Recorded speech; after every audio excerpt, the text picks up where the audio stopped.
welcome to the Home of Medicine podcast, a podcast in association with the Royal College of Physicians, Edinburgh. I'm your host, I'm Dr. Amie Burbridge, an acute physician working in the West Midlands in the UK. Hi, I'm Ben Lovell. I'm also an acute medic and I work in London in the UK. So for those of you who've been listening to our podcast for the last few years, you would know that the focus of our podcast is clinical reasoning, biases, and making mistakes, errors, talking about them. Now, one person who I've read so much of his work and learned a huge amount from is Professor Pat Croskerry, and he's with us today on the podcast, which is just incredible. Pat, thank you so much for joining us. My pleasure. So, Pat, tell us where you work. What's your role at the moment? I guess I'm technically retired now. I'm no longer in the trenches with you guys, and most of my post-retirement activities so far has been taken up with trying to write some of this down so that we can spread it to others. We have published 3 books so far, and a 4th one is coming, and the one that's coming is called Critical Thinking in Clinical Practice. And it's an effort to try to reach all the people who are currently involved in thinking activities that influence patient care. So primarily, we would be focusing on physicians. From any domain of medicine, one thing that's become fairly clear is that, first of all, the thinking across all disciplines is universal. People don't change their thinking because they're a dermatologist or because they work in the ICU. I mean, they change them to a certain extent, but the basic nuts and bolts of their thinking remains the same. We have models for this, and they've been developed by psychologists and, to some extent, philosophers. In fact, if you go back 2,000 years to the Greek philosophers, you can find them talking about very clearly about biases and cautioning their students or their followers about the traps of cognitive biases. So that's mostly what I'm doing now. We will refer periodically to some of the books that have been published. There are 3 so far, and there is a 4th one coming that is trying to kind of pull it all together for people in medicine. And the reason for this, as you've already alluded to, is that few of us in medicine get any specific training in thinking. Very broadly speaking, there are 2 types of knowledge that we can acquire in our lifetimes about any particular topic or area. And one is declarative knowledge, where they teach you all the basic facts about something. So, for example, in medicine, it would be teaching about anatomy, physiology, pathophysiology, anything else that you can put in there that is factual. That's called declarative knowledge. But what gets us into trouble eventually down the road is something called procedural knowledge. And the analogy I'll draw is that say that you want to make a stew and you ask your mum or your dad, how do I make, say, a seafood chowder? They would say, well, I think they would say, first of all, they would list off all the ingredients. And that is what we do in medicine when we put people through medical school. We list off all the ingredients for what they need. You can't do without that basic declarative knowledge. So they need to know anatomy, physiology, pathophysiology, and a few other bits and pieces in order to sensibly talk about how the whole process works in sickness and in health. So my major concern, I originally trained as a psychologist before I went into medicine. So I had a background in people thinking about thinking. And when I got into medicine, I really was quite appalled. Appalled is a strong word, but I think I was, because I didn't see any evidence of people sort of practicing procedural knowledge particularly, except, we had some luminaries in medicine who were known for their thinking, famous medical people. But I didn't see much of it in the course, although it may have come out informally where somebody would say something like, I think you're jumping to conclusions and we should back off a bit, maybe something like that, a little bit of minor editing. But most of the time, we didn't put much effort into how people think. And really, that's been my whole purpose. And it's not just a personal feeling. If you look at where things go wrong, if you look at medico-legal cases and errors, the significant part of the time, the problem doesn't lie with declarative knowledge. It doesn't lie with what you had to learn in medical school. If you end up with a case where the patient suffered significant morbidity or mortality, it would not be because you didn't remember what you'd learned in medical school, because most of that stuff was focused on declarative knowledge. So our effort, I suppose, to summarize it, is just to ask the question, what about procedural knowledge? What about asking ourselves and asking our students who we're training in this profession, ask them how they think? And several books have been written about this. There is an excellent book by Catherine Montgomery called How Doctors Think. She was a philosopher in the States and got very interested in how doctors think. The second book was by Jerome Groopman, who was a hematologist from Boston, and he published a book called How Doctors Think, the same title. I don't think he was aware of what Montgomery had done. And that may be because Montgomery was very focused on how we think. And this was a new area in current medicine for Jerry Groopman. And he may have thought that this was the first time that people were asking the question. But she did ask it very clearly. And she had some very clear ideas about where doctors went wrong when they did run into trouble with their thinking.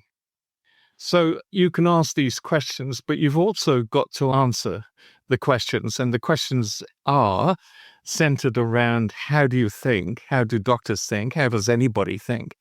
And all of humans, and some animals for sure, use a dual process model. And it is what it implies. It's two ways of making a decision. You can either do it in something called System 1 or Type 1 thinking, or you can do it in System 2. Now, this applies across the board, whether you're a car mechanic or a chef or a pilot or a physician. We all engage this dual process model. So I think, a good place to start with thinking about how people think is to think about the model that has evolved through psychology and philosophy, and to some extent now through medicine, of these two systems of making a decision. And some people may have read Daniel Kahneman's book, Thinking Fast and Slow. Kahneman was, I think he's retired now, but a psychologist at Princeton in the States. And he did some classic work with a colleague called Amos Tversky. And unfortunately, Tversky died prematurely. He's no longer with us. The Nobel Prize was awarded for their work, but they don't award it posthumously. So Kahneman took the Nobel Prize for this Thinking Fast and Slow book that summarized the work that he'd done with Tversky. And maybe I could just take a few minutes to summarize that model that Kahneman was the underlay the work that Tversky and Kahneman did. essentially what Kahneman is referring to now when he talks about thinking fast is system 1. And this is a system that all of us have. It's very important because we spend about 95% of our time in system 1. And it's enough to get by with for most of the things that we have to do in life. But occasionally you have to go into system 2, which is a deliberate analytical type of thinking, which is characteristically slower because you can't just go on your impulse or your intuition. You have to slow down and say, I have to work out here what's going on, and you start summarizing facts and you start trying to describe the relationship between different things that you've identified to be relevant to the problem and so on. That's called system 2, and it's much slower. It's generally speaking more reliable because a lot of system 1 doesn't reach the level of consciousness. That's a very critical part of the way that we approach thinking in medicine, because if we're going to talk about biases, and the psychologists do say that bias is the greatest threat to our thinking, of all the things that can interfere with your thinking. Say that you're working in emergency and you're overwhelmed and there's a wait time of 6 hours or something to be seen, and there's lots of activity and commotion and busyness and all of that. That certainly interferes with the way that you think, and it will tend to push you into system 1. That is that fast way of thinking or reflexive, intuitive way of thinking. And in some ways, system 1 is not a bad place to be. For example, if you're skiing down the side of a hill and you come round a bend and there's suddenly an avalanche has occurred in front of you, then you have to make some pretty quick decisions whether you're just going to plow yourself into the obstacle, or can you find a way around it, or can you do something to lessen your impact that could be dangerous to you. So understanding when system 1 is appropriate and what's likely to push you into system 1 is an important part of understanding how you make decisions in medicine. And we find that there are 3 general areas where errors will arise when we're dealing with patients. The first one is the influence of these biases that interfere with the way that we think.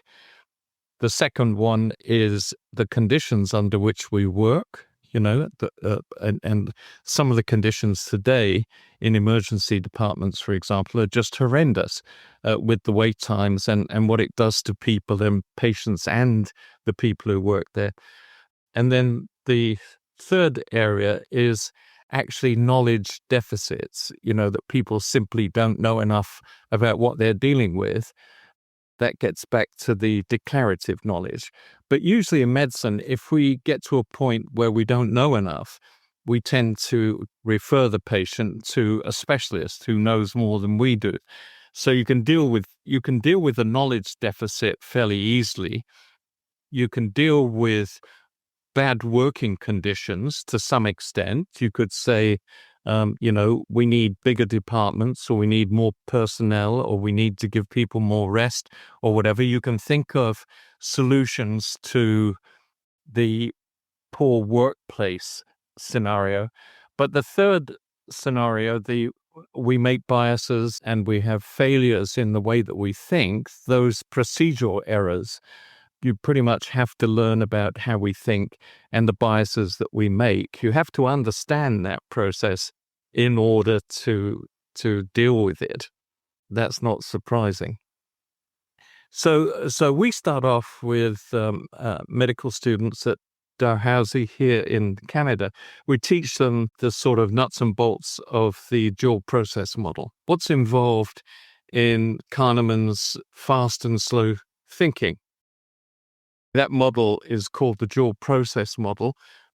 So we teach them how that model works, where you spend most of your time in the model, what system 1 can do to system 2, and what system 2 can do to system 1, and other aspects of that model that help you understand the process of thinking.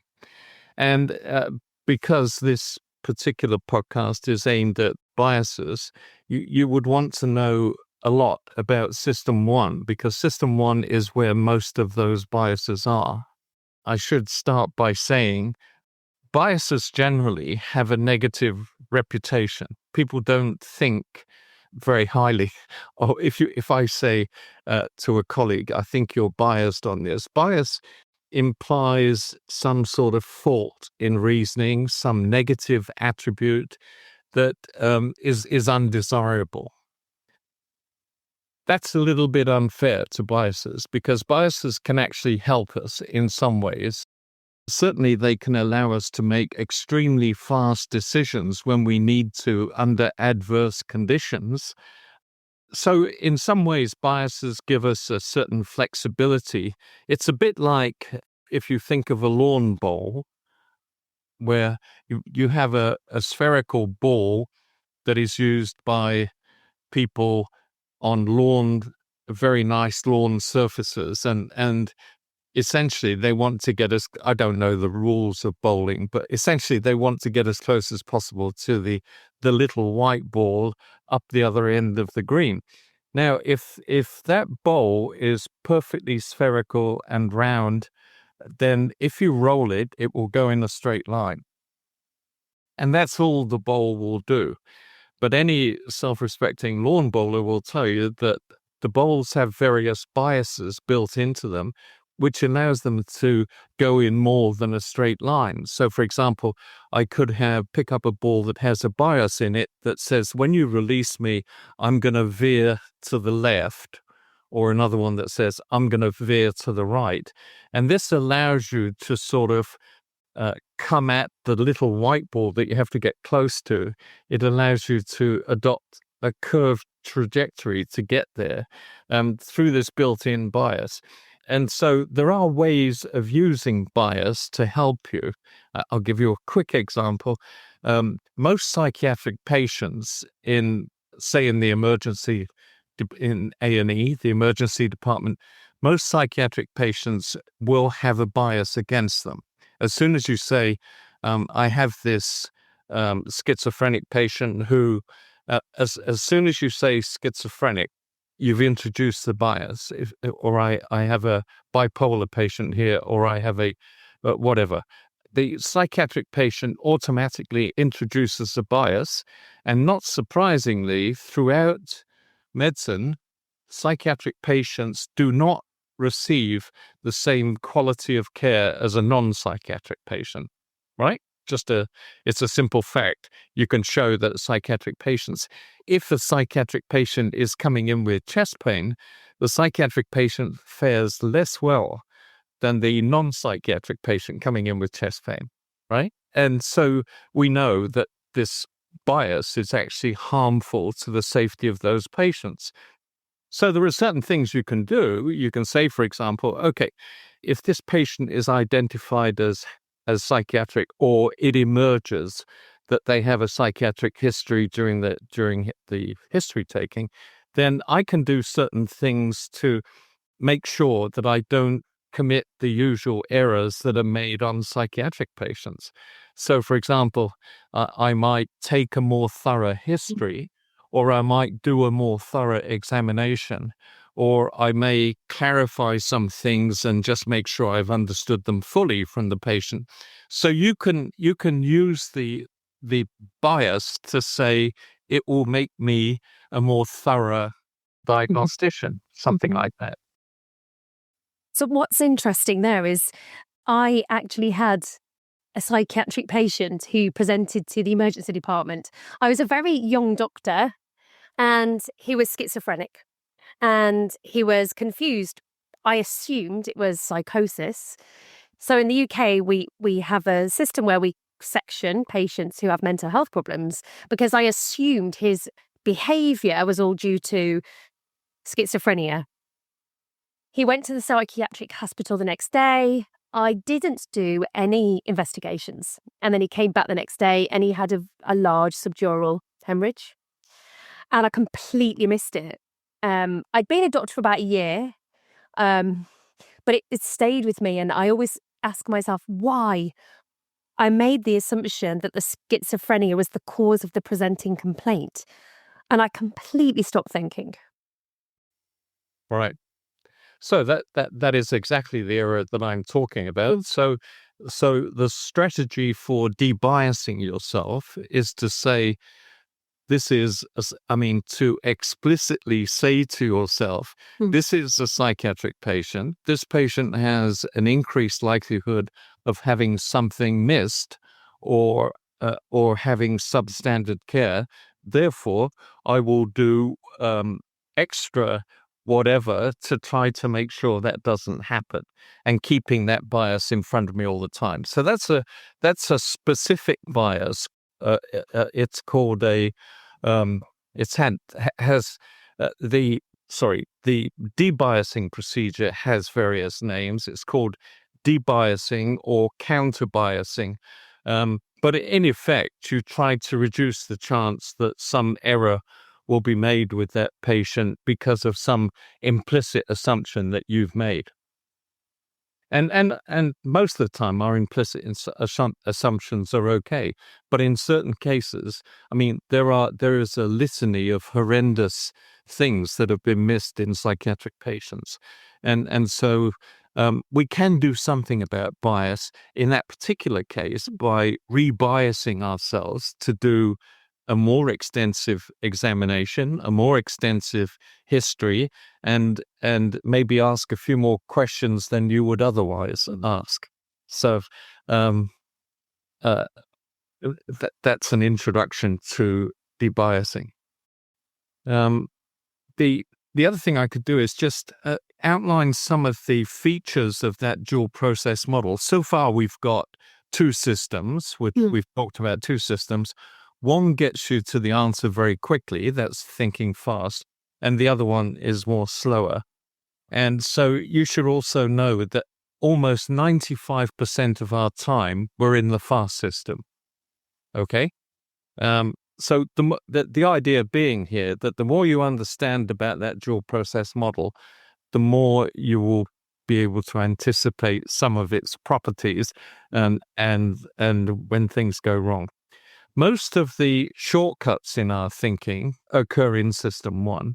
So for example, I live in the country and I work in town. It's about a 40-mile drive, and I can do that drive in the morning and get to work and not really have any recollection of the journey. And the reason for that is because most of the driving is done in System 1. 95% of the driving is done in System 1. If a sign comes up on the road that says, caution, hazard ahead or something, you switch into System 2. You start looking for trouble and you look for some variation in the pattern that serves you very well the rest of the time. So 95% of your driving is in System 1. And it sounds a bit dangerous, but it works quite well, providing you keep in mind that System 1 is not very good for dealing with emergencies or distractions or interruptions or things that are unplanned, basically. Most of the errors that we see in human thinking seem to occur in System 1. And that's largely, I think, just because we spend 95% of our time there. Repetitive operations in System 2 can get you into System 1. So say that I say, you've never driven a car before, okay? This is a car, there's the driver's seat, here's all the instruments, and here's what they do, and I teach you how to drive. We can then, after you've done a significant amount of driving, we can come out of System 2 and you'll go into System 1 automatically. So repetitive operations in System 2 eventually get you into System 1. If I'm teaching you how to intubate, I start off by saying, this is a laryngoscope and it is hinged here and there's a little light to tell you what's going on. And you have to use your non-dominant hand. And I go through all the steps of intubation. But after you've done about 100, you don't, well, hopefully long before that, you will be able to intubate almost intuitively. You know, you'll set yourself up and perform all the movements in a smooth sequence, and it's not broken up into those training segments that I originally started with you. So eventually, if we spend enough time in System 2, however complex the act, we sooner or later will end up in System 1 doing it fairly smoothly and without error. So you said that most of the errors occur in System 1. Yeah. Yeah. So is that where most of the biases are found then, would you think, in our thinking? Yes. Yeah. And Yeah. as a clinician on the shop floor, it's busy, it's chaotic. We've described this before. It's really loud, it's really noisy. When I'm seeing a patient, what are the biases as a clinician do I need to be aware of? So you've talked about the psychiatric bias. What's the one? Yeah. What's the other really common ones that we tend to see quite a lot of? The most common in the book that we published called The Cognitive Autopsy, we actually identified the hierarchy of biases, which is the most common, and which and where are they likely to occur in the sequence when you're seeing the patient. So we in the book we give each bias a color, and then we unravel a case, a typical case, and what is the first bias to appear, the second, third, fourth, and fifth, and certain biases will occur early on. So the first bias that tends to occur is called anchoring, and it just makes sense. You know, when you first run into a problem, the first thing you do, you pay attention to its salient features. You know, what are the you know, the charge nurse may say to you, I have a patient here who's overdosed on a tricyclic, say, something like that. And immediately your brain is focusing on tricyclic overdose. You anchor onto the key features of that presentation. You haven't even asked if the patient is male or female or 80 or 8. The only thing that matters to you at the outset is that the most critical element that's been presented to you is actually the substance that they overdosed on, and so you can see that in some ways that's a very important bias to have, is to anchor onto something that's highly relevant and highly influential. The bias itself is called anchoring and adjustment, originally by Kahneman and Tversky. And they added that little caveat just to make sure that you understood where the problem was coming from, because there's nothing wrong with anchoring. If I go into emergency and I say, I'm having chest pain, and you don't immediately start examining the foot or the arm or the back or anything else, you go straight to the chest and perhaps order a cardiogram right away and put your stethoscope on the chest and so on. So anchoring itself is really very helpful.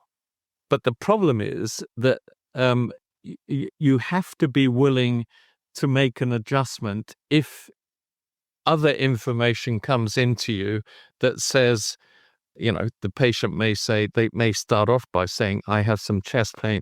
And later, as you go through the exam, they may say, and it's since I drank this toxic substance or something. So then you can adjust your anchor and say, I'm going down the cardiac route, but maybe I should be thinking GI and toxicology route. So an important adjunct to the anchoring bias is adjustment.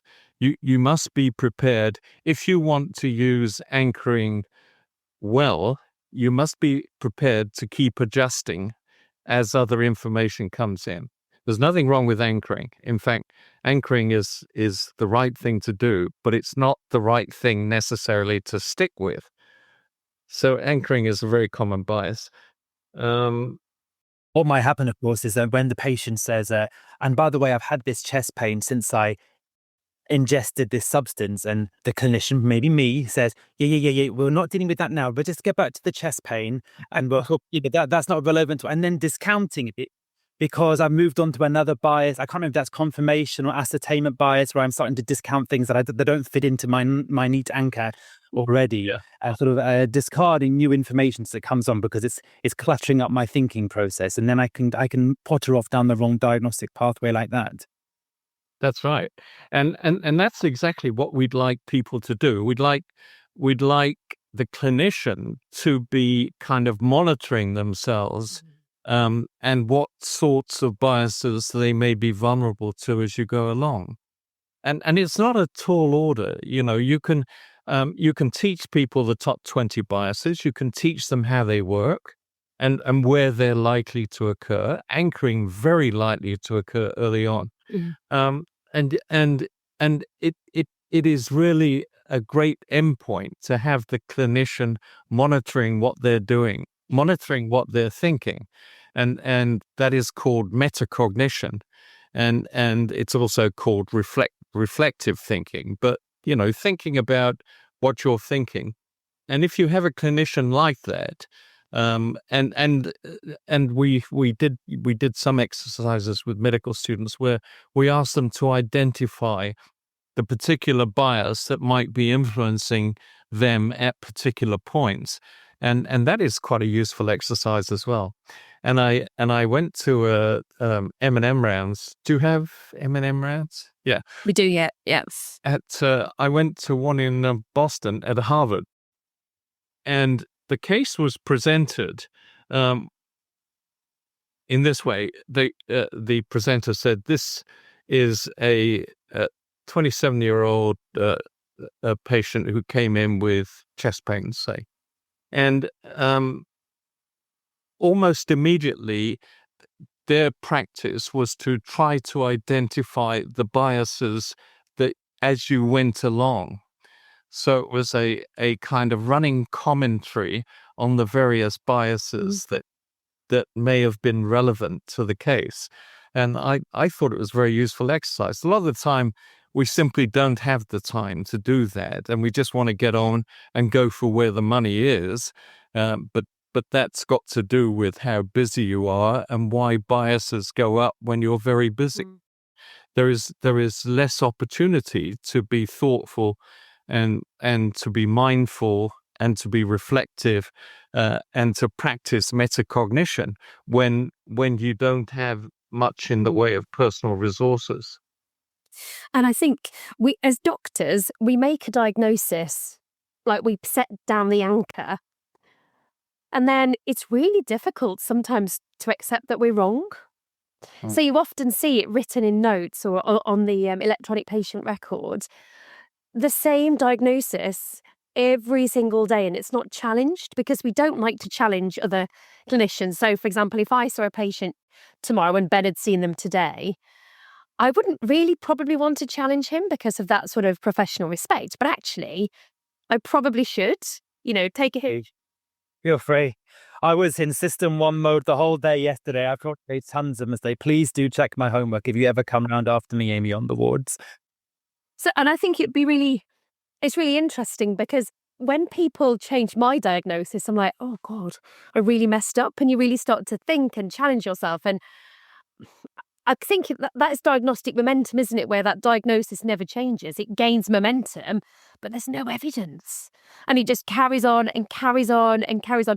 And I'm sure we've all been there with cases where particularly in neurological conditions, I tend to find they're often missed spinal cord compression or Guillain-Barré, really difficult diagnoses to pick up. And somebody on day one has said something and we just go on with that. Yeah, that's right. So transitions of care where one patient is moved to another is another source of errors. That's a hot point for error.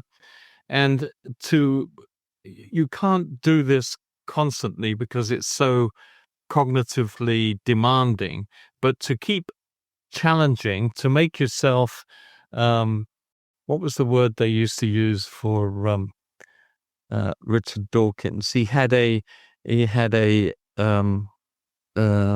not skeptical, but his mind was always asking questions. And if you do that, you can come across as a bit tedious, and people may not approve of you. But a certain amount of challenge. Oh, I've just thought of the word. It's contrarian, and it was actually Hitchens who. It's a great word, Hitchens. Described himself as a contrarian, but that is really challenging everything, and being totally skeptical. And I don't think we benefit by being that extreme. In medicine, you have to take a certain amount of things for granted because, or assume that they're correct in order that you maintain some optimum level of performance. You can't challenge everything. Now and again, you simply do accept what you've been told. But to know the vulnerable times is important. For example, if the department is extremely busy, or if this patient is being transferred from one team to another or one physician to another, then it recognize that those times are dangerous because labels, are very sticky once they're applied. And, and it's one of the reasons why we shouldn't, if possible, avoid referring. I mean, in emergency, you would get something sometimes like the chest pain in bed 4 or the kidney stone in 3 or something. And so we would try to discourage that because the labels can seal the patient's fate. If you don't, if you don't accept that when you do that, you end up inheriting somebody else's thinking. It's the framing effect, isn't it? Is that the? It is certainly framing. Yeah. And you find that in, for example, if I want to maybe refer a patient to a specialty or somebody refers a patient to me, it's almost like it's been sold to you. Yeah. Because they want you to buy a certain diagnosis, which. That's right. And that there is actually a literature on this in emergency physicians where they have learned certain tricks for saying patients to other specialties in order that you can move them. I mean, not in any callous way, but you can unload the work from your side by getting the other person to accept responsibility for it. And at times like that, people don't want to run into a contrarian or a skeptic who's going to challenge everything that they say. But it does happen in medicine, and it's a specific game that A&E physicians can play. For example, if I was referring to a patient to plastics, I remember being told once, because they'd suffered a skin avulsion or something, and a colleague said to me, don't ever try to make a referral if the amount of skin that's been lost is less than 3 square centimeters or something. But so you would say, I have a patient here with an avulsion of skin that's probably about 4 square centimeters, but you go above the threshold that will allow them to accept the referral. So there's a bit of that goes on in medicine. So I like I mean, you've already started identifying some of the biases, anchoring, framing, diagnosis, momentum, but we do know, we're not making this up. When we did the analysis in the book, The Cognitive Autopsy, we did identify the top 20 biases in emergency medicine. And it would be useful if you just had that page of 20 biases up on the wall somewhere, or if your patient is going to suffer from a bias, it most likely falls into this top one of these. And to know what the biases are in the top 20 as well, I think is useful. But you've already started to pick up on it. Anchoring is number one, for sure.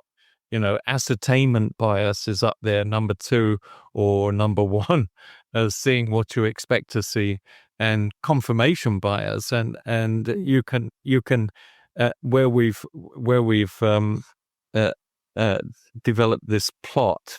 I don't know if I'm just looking to see if I've got this in the book, but we have a diagram showing different colors for all the biases.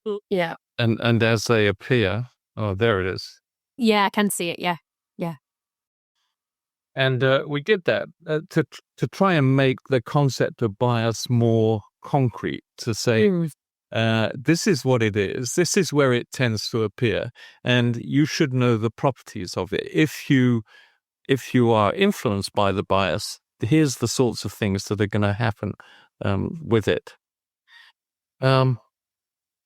So the other things we do is we coach students on the properties of the model. We've already mentioned several of them. System 2 can override System 1, which is a good thing, and that's what happens if you engage metacognition and some sort of reflective or mindful practice. You can say, well, it looks like that, but it could also be this or this. System 1 can override System 2, and that you can predict which conditions will predispose you to that. If you're extremely busy, changeover times, and so on. And fatigue, sleep deprivation will increase your vulnerability to biases. And the importance of calibration. If I don't know what strategies your departments have for dealing with things when they go wrong, but when you do that, it's helpful if you can get as much information to people as possible about what went wrong, because most of the time we are calibrated by our mistakes. It's better to be it's better to face up to a mistake, because you can learn more from it sometimes than your successes. So just to conclude then, we've learned a huge amount about your processing theory, about some of the biases. I'm going to go to work tomorrow and I'm going to meet maybe 3 fresh-faced resident doctors or medical students. What can I do in a clinical setting to introduce them to this concept? Do we know what works when we try to educate people about this? If it's a real clinical situation, they're seeing patients, it's a bit awkward. We advocate trying to learn about the properties of biases and how they work beforehand. And then when you're in a clinical situation, you're teaching a resident or a student, you can say, if I do this or this, what bias does that indicate? Maybe at play, or the patient said this, what might that do to my thinking? But try to, it's difficult just to teach it all from scratch in a fresh clinical situation, because you wouldn't do that if with declarative knowledge. You wouldn't say to a medical student, so this patient has a breathing problem, which organ system does that involve? I mean, so it's nice to get as much as possible done beforehand. So you have seminars, you have M&M rounds, which may be focused on certain biases. It's nice in M&M if you can pick a case that illustrates a bias, because there is a tremendous power in clinical cases. I mean, doctors have learned that over the years, that if you put the thing in a clinical text, in a clinical setting, then people remember it better. So it'd be nice at rounds if you could identify the bias and say, it's clear here that we were vulnerable to anchoring or cognitive bias of some kind, premature closure, search satisficing. People remember it a lot better. I had a medical student once who had a patient come in with a hand injury, and she presented the case to me and said, this guy has got an injury to his middle finger, and I've ordered an X-ray on it. So she ordered the X-ray, and the guy had a small avulsion fracture of the proximal phalanx or something, and that was and then so I said, so what do you want to do here?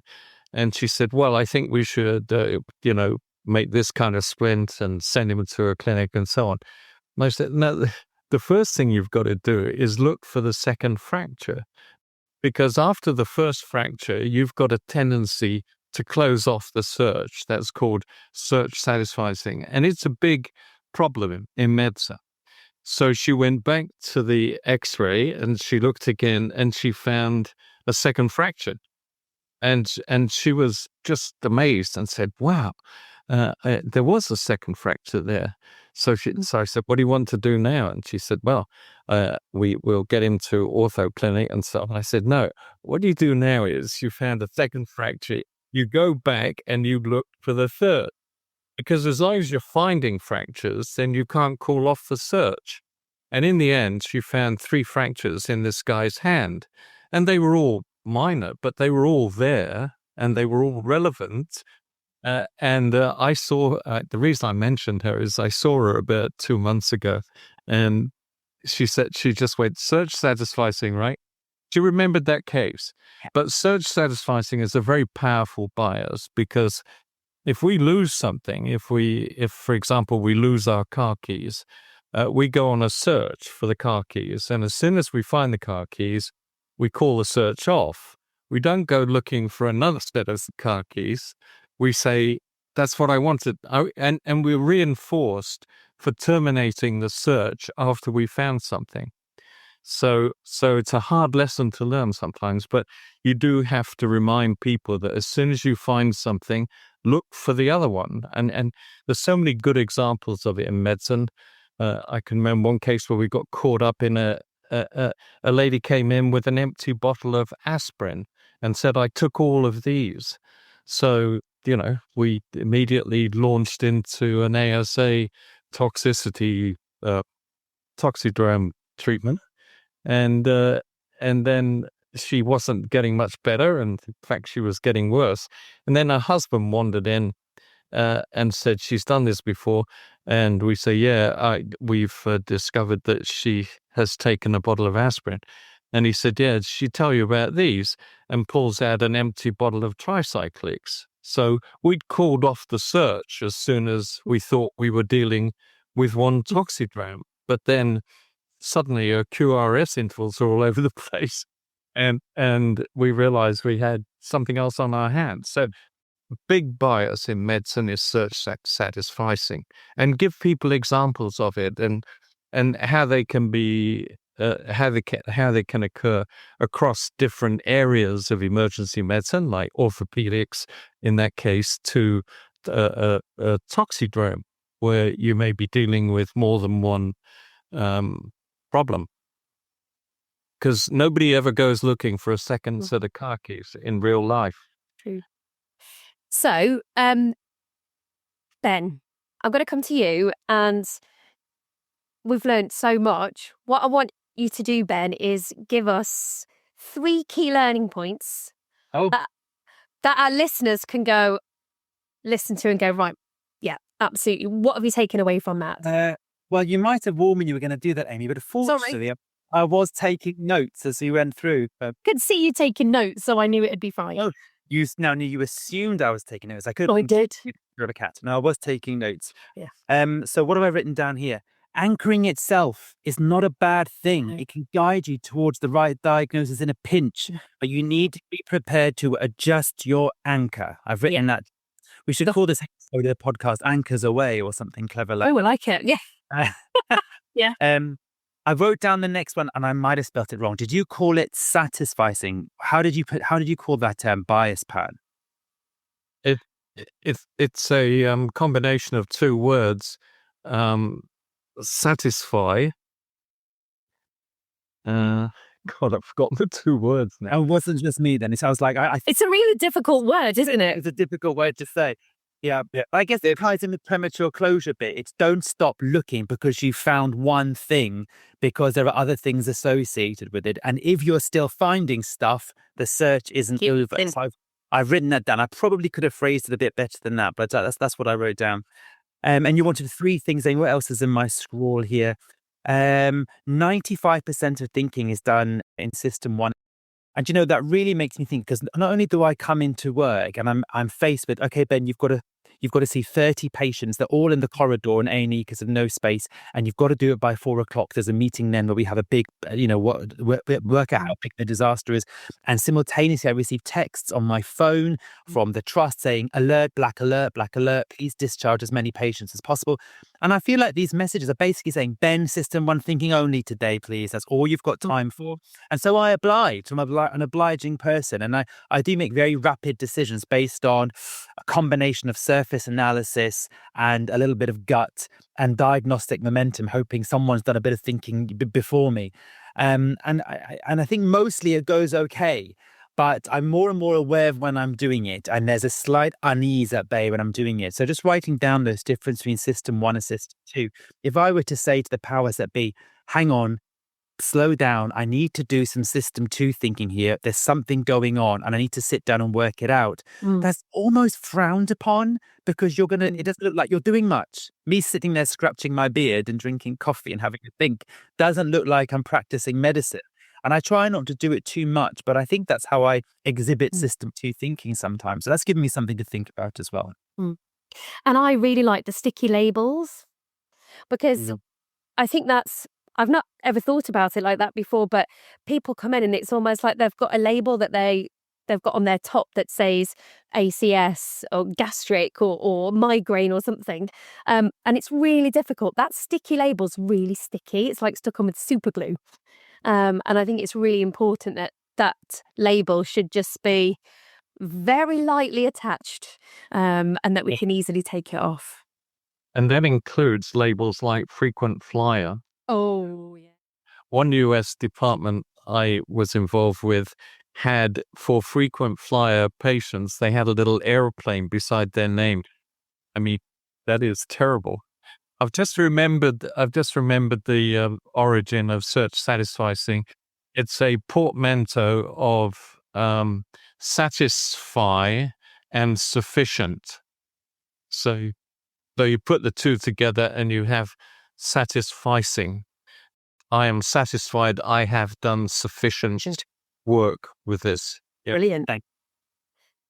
Thank you, Pat. That was brilliant. I've always made loads of notes that I can never really understand later. I know that all of our listeners will absolutely love that episode. A massive thank you to all of our listeners. A massive thank you to the Royal College of Physicians of Edinburgh. And we will be back soon. Thanks for listening. Goodbye. Bye.